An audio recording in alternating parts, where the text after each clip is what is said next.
What is going on, crew? How are you guys doing tonight? Hey, we are excited to be back here for another night of our midweek live, coming to you from YouTube, wherever you are at. It's got to be hopefully somewhere comfortable. You're sitting outside on your back deck. You're inside in the air conditioning. You're somewhere nice and comfortable, ready to kick back and watch the stream tonight.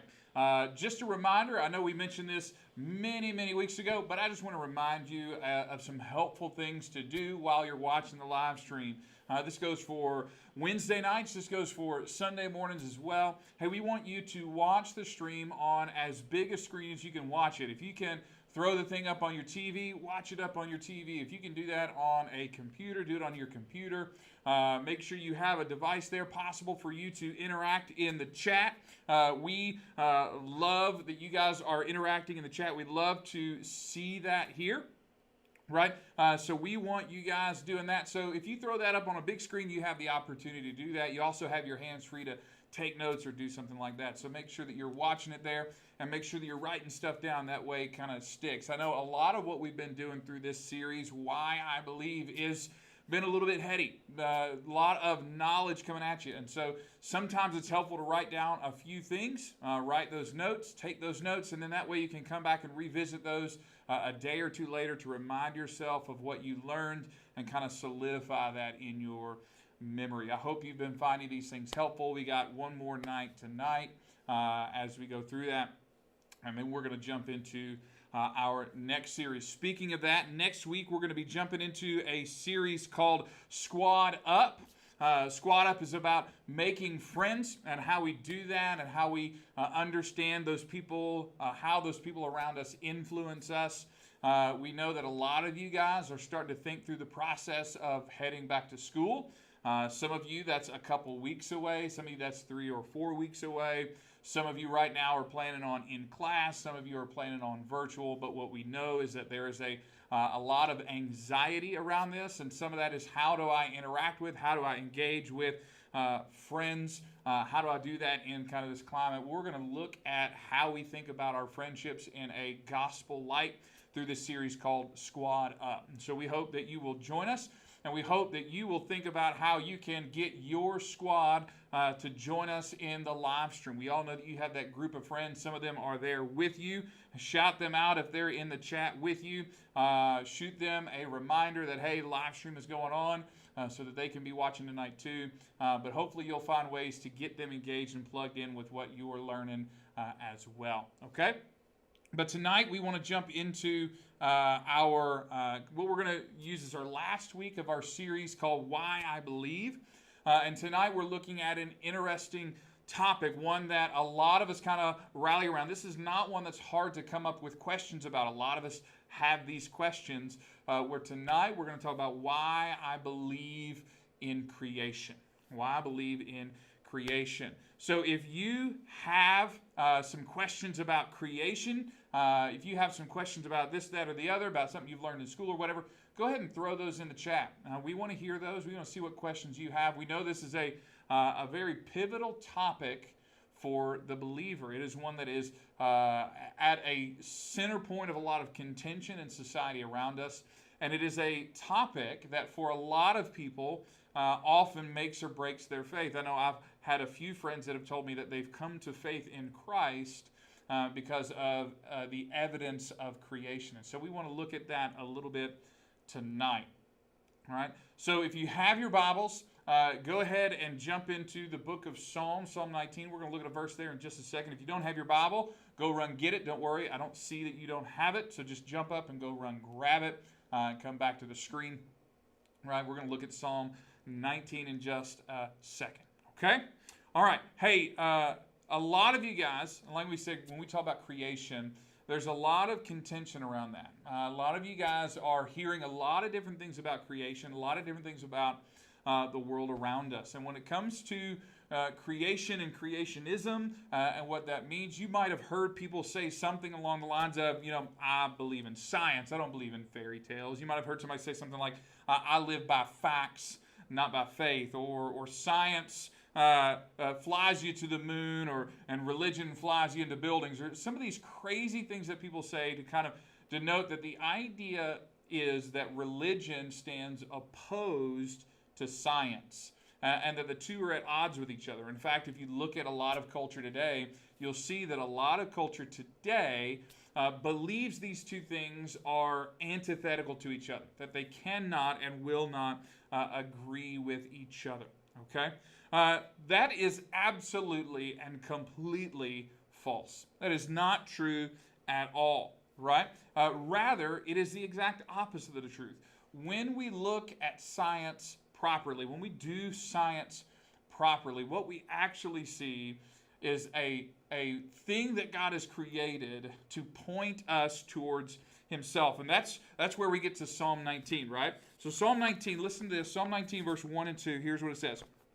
It says, "The heavens declare the glory of God, and the expanse proclaims the work of his hands. Day after day they pour out speech. Night after night they communicate knowledge." And think about that. The heavens declare, the skies are proclaiming, they pour out speech saying that, man, God is creator. God has made all of this.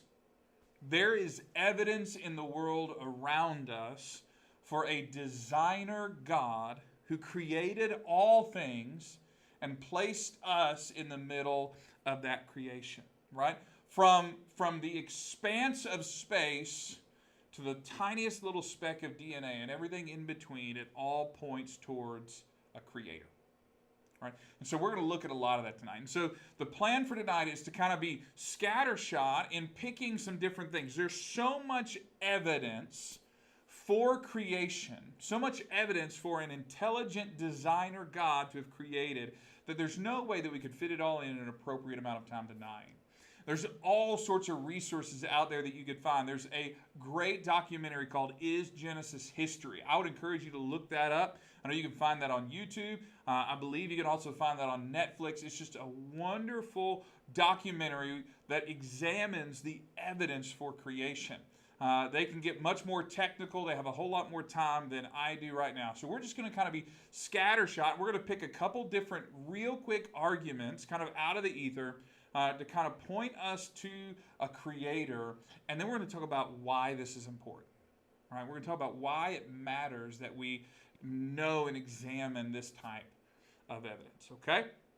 All right, so piece of evidence number one. And again, this is just kind of pulling things out here, okay? Piece of evidence number one, right? And we're gonna look at some of these evidence from science around us. We're not going to talk a lot about specifics in the way of dating. We're not going to talk a lot of specifics about timing and that sort of stuff. There's conversations there to be had another day. But we're just going to be pulling some things out here and talk generally about these as they point us to evidence, right?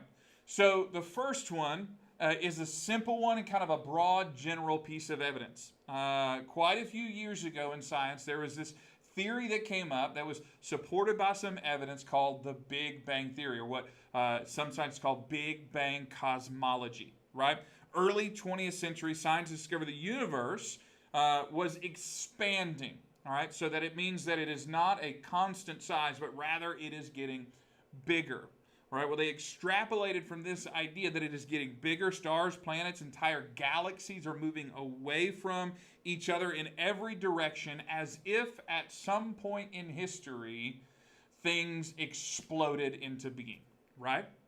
And so you would have, if you could press the rewind button on the galaxy, you would see these things shrink into an infinitesimally small point. The universe would almost appear to collapse in on itself into a moment of time where there was no space or matter or time. That means at one point in history, these things didn't exist. And what we know is that things cannot come into existence on their own. This points towards a supernatural moment in history when things were created, right? From that moment, you could press play, you could witness the universe explode into being. Big Bang cosmology itself points towards a moment of creation. Again, we're not talking about timing and those sort of things, but we're just talking about the idea that it points towards a moment in which things were created. All right. So Big Bang cosmology. That's a real broad general one. There's a lot of nuance there, but just kind of a little moment there, right? Number two, second thing that we see is this thing called the second law of thermodynamics, right? The second law of thermodynamics, right? Which basically, when we kind of boil it down to kind of brass tacks and get it to a place where a guy like me can understand it, right? Says that the second law of thermodynamics says that the universe is moving to a place of disorder. It's coming apart, if you will. Or rather, we might say it this way. It is running out of usable energy, right? Usable energy. That means that at some point in the future, should the universe continue on, at some point, the whole universe will become a cold, dark, lifeless place because there is no more energy left to use. This is called the heat death of the universe, right? And so we're moving to a point, right? So if we take that idea and think about that for a second, if we are running out of energy, then that means at some point we would be out. Then it means that if the universe were eternal, meaning if there was no point in which it started, then long ago, right, if you think forever ago, right, if we have a finite amount of energy and the universe is infinite, then we would be living in a place where there is no energy. We couldn't have any, right? Think of it this way, right? If you have a car with a full tank of gas and you go out in your driveway and you turn that car on, right, it might run for a long time. It might idle for a long time, hours it would idle, right? But eventually the tank would run out of gas and that car would die. There isn't if there's a finite amount of gas, then the car is not going to run forever. But if that car was infinitely old, but that gas tank still had a finite amount of energy, then it would have run out many years ago, forever ago. So the second law of thermodynamics says that there had to be a point in which things began, because if not, we would not have any energy, right? That's kind of a big, heady argument, but it points to the idea that there is a creator, all right? Now let's look at some other ones. Here's another piece of evidence that we see that I love. I love this piece of evidence, and it's the argument from fine-tuning, right? The argument from fine-tuning. Okay, here's what that means, right? The universe, when we observe it, and we look at all the different elements that have to be in place, all the different ideas and forces that have to be in a specific way, it seems that the universe was created specifically for us to live in it. All right, for us to live in it. Let's start with an analogy, right? An illustration. So imagine you're hiking through the woods, right? And as you hike through the woods, you come up this mountain and you reach a place where you know you need to stop, and suddenly there in front of you is a cabin, right? And above the cabin, above the door of the cabin, it has your full name on it. You think that's weird, and so you walk into the cabin, right? When you open the door to the cabin, the inside is decorated with your favorite type of furniture. You go to the fridge and you open it up, and the fridge is full of your favorite kind of drink. You have your favorite kind of food. You open the pantry, and there's your favorite type of cereal and your favorite snacks, right? You go over to the record player or the CD player or the Bose system that is connected to a phone or whatever, right? And you see that there is your favorite kind of music sitting there, right? And your favorite type of books there, right? And your favorite type of smell is burning in a candle there, right? So that you would look around this room and you would not think, man, what a crazy coincidence that all of these things happen to just fall into place to where all of my favorite things are wrapped up in this place where I just happen to stumble across. Nobody in their right mind would think that. Rather, you would conclude that cabin was prepared specifically for you to be there, right? You would think that somebody did this on purpose. This is the idea of fine-tuning. We look at the universe around us, and so we see all the different forces, and we say, clearly, the universe was created with us in mind. With us in mind, right? There's all sorts of different things. 20th century, a lot has happened in the past, 100 years or so. Scientists discovered the existence of multiple physical laws. When we talk about scientific laws, we're talking about like the law of gravity, the second law of thermodynamics, all these sort of things, right? And multiple laws that could be written out as equations. And parts of these equations are different variables, and parts of these equations are what we call constants, right? So the constant of gravity is one of those things. The constant of light, the constant of heat, right? These sort of things, and what happens in those things, right? And so what we've seen, if those constants are tweaked just a little bit, right? If gravity worked in such a way that it was just a little bit stronger or a little bit weaker, then life would never exist. The universe would have never popped into existence, so to speak, right? And that's not all of them. That's just one of them, right? When we look at the solar system and we look at all the different factors that were involved in life being able to thrive on this planet, there are some 200 different factors, all of which, if they are moved in just the slightest, suddenly life cannot exist here on this planet as it does. All right? Think about that. Light, distance from the sun, all of these sort of things that had to happen very, very, very specifically. Over 200 of them. One scientist put it this way. He said the chances of this happening randomly, coincidentally, right, of all of these constants being the same and all these variables lining up perfectly, the chances of that happening are like covering the state of Texas in quarters, painting one of those quarters red, going up to the International Space Station and throwing a dart at Texas, and it hits the red quarter. Right? Imagine that. Right? That's to say that happened coincidentally. It's just not true. It just can't. Right? So the universe is very clearly fine-tuned for life that exists in it. It was designed to support the life that is here. So scientists know this, they see this, they perceive this, and so they have to ask, why then is it fine-tuned? And so there have been three possible explanations given for the fine-tuning of it, right?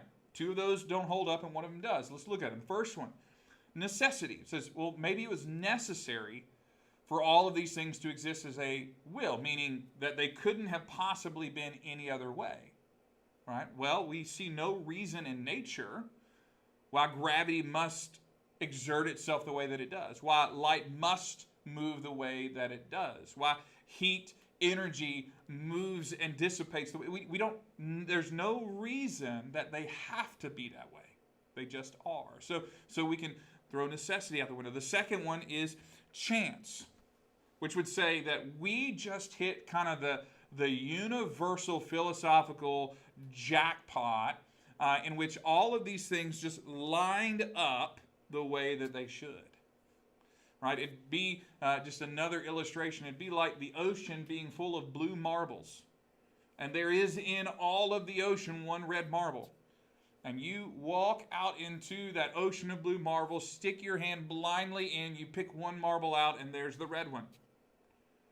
That's the chances of this happening coincidentally. It is so astronomical, the chances of this happening, that no one would say that if it did, it was not designed that way. It would be ludicrous and ridiculously improbable for that to happen by chance. So if necessity is out and if chance is out, then there's only one other option, and that option is design.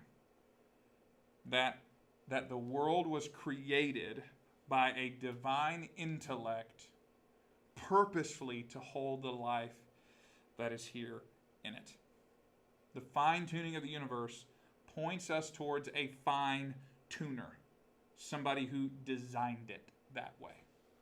Now, I want to hit a couple of objections, all right? And it's important to talk about objections, not because we want to see what other people are saying, not because we need to worry, but rather we want to look at these objections because we shouldn't be afraid of them. We shouldn't fear. We don't talk about these things so that you have all the answers. That's just not going to happen, right? But rather we talk about these things so that we're not afraid of objections. We're not afraid of difficult topics. We're not afraid of when other people bring these things up. And so we hear them and we know them. We say, man, God has an answer for those things. We can speak the truth in love and in respect to those people who have objections. So what are a couple objections to the idea of fine-tuning? The first objection is the anthropic principle, right? So the anthropic, anthropology, it comes from a Greek word meaning talking about people, talking about humans, talking about man, right? So the anthropic principle says that, of course, we would say the universe is finely tuned, because if it wasn't finely tuned, we wouldn't be here to observe it. So naturally, we're going to say it's finely tuned to us because we're the ones that are here, right? But that doesn't really hold up because it doesn't actually explain why the universe is finely tuned, right? So imagine, right, a man is standing having been accused of a crime. He is being sentenced to death by firing squad. They blindfold him in time to the post. He hears the commander cry out, ready, aim, fire, and then he hears the fire of the guns, and then he realizes, I'm not hurt. He's not in that moment, nor would he ever say, well, of course I'm not hurt, because if I was hurt, I wouldn't be here to say I'm not hurt. Rather, he's going to ask, why am I not hurt? He's going to say, were all of the guns loaded with blanks? Were all of the people firing at me poor shots? There's a reason I'm not hurt, and that reason just isn't to say that I'm not hurt. Rather, there is a purpose behind it. Something happened. All right, the same is true here. The anthropic principle doesn't actually explain why the universe is fine-tuned. It just says that we are here to observe it and see that it is finely tuned. The second objection sounds a little bit like something from a comic book or something from a sci-fi movie, but there has been some science done in this world recently, and that's the multiverse theory. All right, and the multiverse theory, just very quickly, all right, I don't want to get too deep into it because, like I said, it sounds a whole lot like science fiction, but the multiverse theory says that there are, for any place where an option was existing, where either one thing could happen or another thing could happen, there was in that moment a universe created in which each of those things happened, right? So you woke up this morning and you had a choice to wear a red shirt and a blue shirt. The multiverse theory says that there is a universe that exists in which you chose the red shirt, and there is a universe that exists in which you chose the blue shirt, all right? And so in the multiverse theory, by theory, there are possibly an infinite number of worlds or multiverses that exist out there. And so rather than saying, it is so coincidence that, it could never happen, we would simply say, by multiverse theory, they would say that we just live in that one universe in which it did happen. So again, we struck proverbial universal gold in living in the universe in which it did. Now, here's the problem. Again, this doesn't actually explain the fine-tuning. In fact, it moves that fine-tuning up a level. Because now we're not only in a place where that fine-tuning exists, we're in a place where even greater fine-tuning exists. Even greater options are available. So it really just pushes that design up a level and still doesn't answer why the fine-tuning exists. The best explanation for the fine-tuning of the universe that we live in is that there is someone who tuned it so finely. The best evidence for design in the world is a designer. And so that's the cosmic level evidence for a creator. But we don't have to go big to see that. We can even go very, very small and look at a little thing called DNA. DNA took the scientific world by storm as Charles Darwin, made his pronouncements on his theory of life and theory of evolution.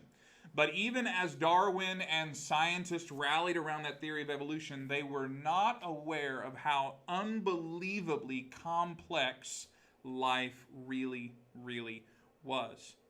Every cell in our body exists as a tiny little factory full of massive amounts of biological machinery and information. It follows routines and commands to keep each and every one of us functioning the way that we do. Much of the information in those factories is programmed into the biological machinery using this thing called deoxyribonucleic acid, or DNA. DNA is our genetic code. It is our biological operating system. You're watching on a computer. All right, well, whether that's a phone or whether that's a tablet or whether that's a computer or a TV, they all have computers in them now, right? You're walking around with a computer that is more powerful. If you have an iPhone, let's say, or you have a Samsung Galaxy or whatever, you have a computer in your pocket that is more powerful than the computer that sent people to the moon. Think about that for a minute, right? Information didn't get on there without somebody putting on there, and it runs with an operating system, something that tells it how to work. DNA is our operating system, right? Now, your DNA has enough information in a single cell, all right? So one cell, you pull out one cell and you take out all the DNA in that cell. There's enough information in that one cell to fill up 8,000 books. You're a pretty complex person, aren't you? All right, because you don't just have one cell. You have thousands upon thousands upon thousands of cells. All right, that's a lot of information. Here's the bottom line. Whenever we see information in the world, we know how that information arose. Namely, someone put it there. We can always trace information back to a mind that created it, right? You walk along the beach. Some of you might be on your vacation, or you've gone on vacation, or you're at the beach right now, or who knows, right?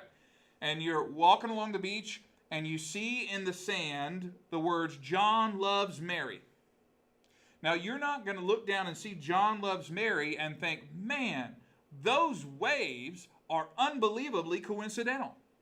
No, you're going to think that some guy named John was walking along the beach with some guy named Mary, or some girl named Mary, and decided, I want to tell Mary how much I love her, and so I'm going to write it in the sand. Information always starts with a mind, right? We know that it was written by a person. We know that, right? Social media posts come from social media users. Books come from authors. Texts come from texters. Articles come from journalists. Information comes from minds. And even the staunchest atheist cannot give a natural explanation for the creation of the information in DNA. They cannot explain how information originated. They can explain what DNA is. They can explain how DNA changes. But they can't tell you where the information in DNA came from. Yet we know that information comes from a mind. Isn't the existence of a designer, isn't the existence of a fine-tuning mind the best explanation, the most reasonable explanation for the exquisite design of DNA? Simply put, the information in DNA points us to the author of life. So here's the point. Here's the conclusion. We have all these different kind of scattershot pieces of evidence that point us to a designer, a fine-tuner, right? Just a few powerful arguments. They're powerful, but they're just a few of them, right? And there are a lot more.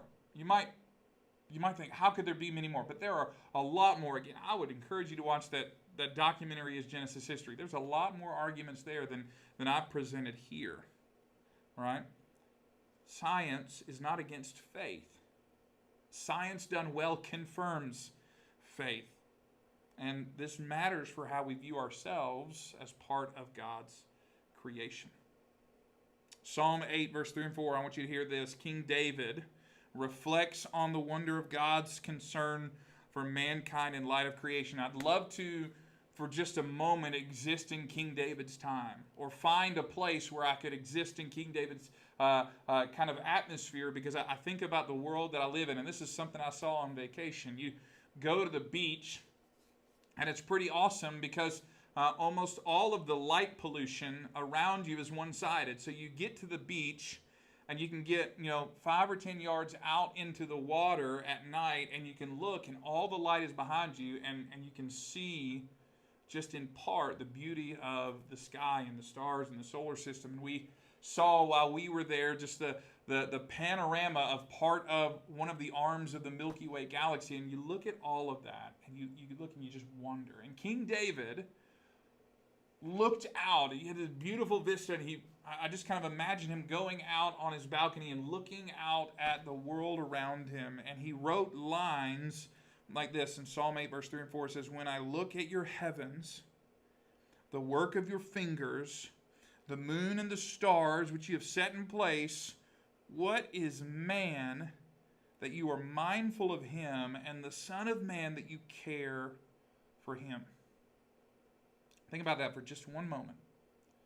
Given the incredible complexity of life, the vastness of the universe, how far it extends, that it would take you an estimated 13 billion years traveling at the speed of light to get from one side to the other.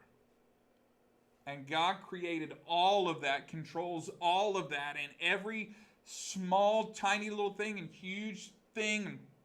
We have complex ecosystems and caves and jungles and oceans and coral reefs and polar ice caps and everything in between, and all of the complexity of that. And God created it, and He sustains it, and He holds it together. And then the Bible tells us that He doesn't care about any of that as much as He cares about us. This is what Jesus said. Why do you worry about what you're going to wear, what you're going to eat, how you're going to look in front of other people? Why do you worry about those things? Your Father loves you and will provide for you in a greater way than He provides for creation. David was in awe, not just at everything that God had created, but David was in awe that in spite of everything that God had created and how miraculous it was, God cared about him.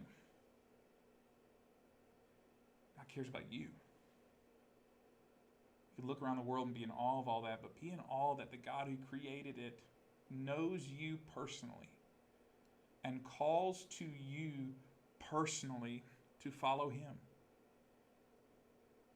to be born into Him, to walk in His path that He has laid out for you, because you are fearfully and wonderfully made. And that's what David says in Psalm 139. I praise you because I'm fearfully and wonderfully made. Your works are wonderful. I know that full well. And this is what all this means. Your worldview affects how you live. If your worldview tells you that we're just some grand cosmic accident, just a process of evolution, proteins that got next to proteins that got next to proteins that turned into molecules that turned into joining molecules, yada, yada, yada, yada, yada. If we're just some cosmic accident, then we don't matter. We don't have purpose. We don't have meaning, and nobody is looking out for us. But if there's a designer God, He loves you, and He made you, and you are fearfully and wonderfully made. He cares about you. It changes how we live. It changes our value. It changes our purpose. It changes how you view the people around you. because they were fearfully and wonderfully made as well. And how dare we stand against somebody made fearfully and wonderfully in the eyes of God? How dare we tear somebody down? How dare we disrespect them? How dare we not love them by sharing the gospel with them? What we think about how God created the world changes the way that we view the world, changes the way that we view people, changes the way that we view ourselves as having that value. We live in a world that claims your value might come from money or fame or influence or appearance or ability. But our value comes from none of those things. Our value comes from the God who created us. He has a different standard than the world. We were made in the image of the all-knowing designer, creator, God. If you ever feel worthless, if you ever get to a moment of anxiety or stress where you just kind of look and go, why am I going through all of this? Remember, you have great value in the eyes of God. He loves you more than all the beauty you could ever see in the world. He created you. And He loves you. Remember what King David said. The God who created all of that cares deeply about you. Let's pray. God, we thank you that you are a good, awesome creator, designer, God who loves. God, I pray that each of the students, each of the parents that are listening would know those things, would walk in those things, know that they are loved, they are cared for deeply, they are created fearfully and wonderfully. God, you will provide for them more than anything else in creation. You will give them what they need. It's not always what we want. It's not going to always be an easy life, but you will certainly give them what they need. God, and ultimately that is your Son, Jesus. And I pray that we would see how you have made us and how you have called us to live in your Son, Jesus Christ. And that our worldview would be shaped by what He has done on the cross. And we thank you and we praise you. It's in your Son's name we pray. Amen. Hey guys, just a reminder, next week we are starting our new series, Squad Up. Man, we hope you guys will bring your squad to watch with you, that you will join together with them. We're going to have some fun games and some stuff like that as we can in those series as we go through. We are praying for you guys as you begin the process of school, whatever that might look like. If you have any specific prayer requests, get those to us however you can. Send us a message on Instagram. Drop it in the chat. Shoot me a text. Throw it in the Remind app. However you can get a hold of us, we want to be praying for you guys, and we want to be praying specifically. So let us know how we can do that, and we will get at you guys and pray, okay? Hey, if you have any questions, feel free to hang around in the chat for a few minutes, and we'll see if we can't answer some of those questions. I am by no means an expert in all of these things, but I know where we can find a lot of that information, so I'd love to answer any of those questions. We love you guys. We are praying for you often, and we look forward to seeing you all soon. You all have a great night.